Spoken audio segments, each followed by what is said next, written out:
Alex here with a legal nuts and bolts video on overused words. I really want to stress before I go into this video that this isn't really one of the most important things to think about when you're representing yourself.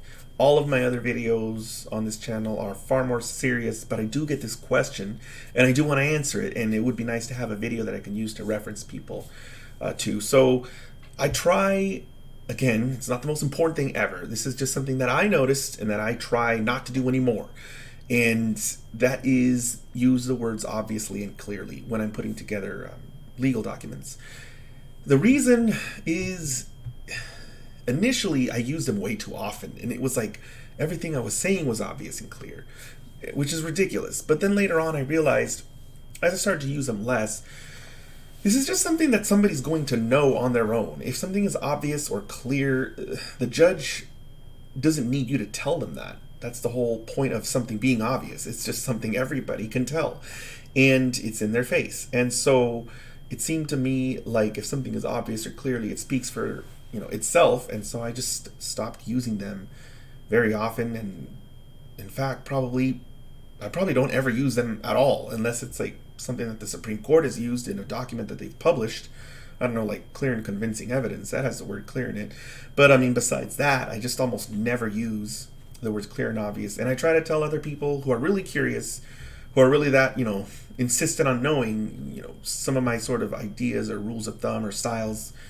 That's one of them. I really don't have a whole lot besides citing statutes, rules, and case law and writing in a clear and concise manner, with the exception, of course, of trying deliberately to avoid using those two words. And the other thing I may as well mention while I'm doing this video is bolding and underlining. I hardly ever do that anymore. I used to a lot when I first, same as using clearly and obviously, when I was representing myself initially, I would bold almost everything that was just really important to me, and pretty much everything in the filing was important to me. So it was like most of the document was bold and underlined, and I did start to slow down, use it less often.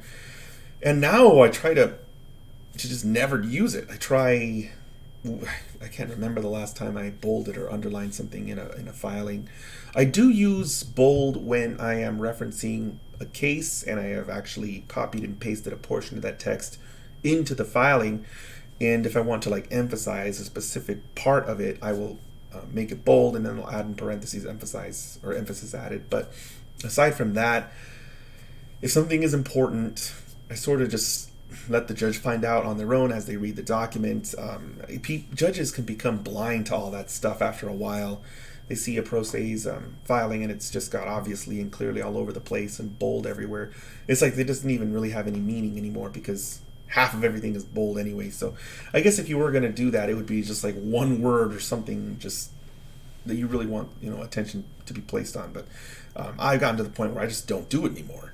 So that's really all I can say with this video. I get this question a lot. As I mentioned earlier, it's not really the most important thing, but I should answer the question. And now, if I get it again, I'm going to go ahead and refer people to this video. So if anyone has any questions, definitely post them down in the comments below. If you yourself have some tips that you want to give to the other viewers when it comes to drafting documents, go ahead and include those down in the comments below. I'm sure that anyone else, just like me, if you've been doing this for several years, 3 or 4 years, you're going to start to, I guess, sort of develop a little, handful of rules of thumb that you follow.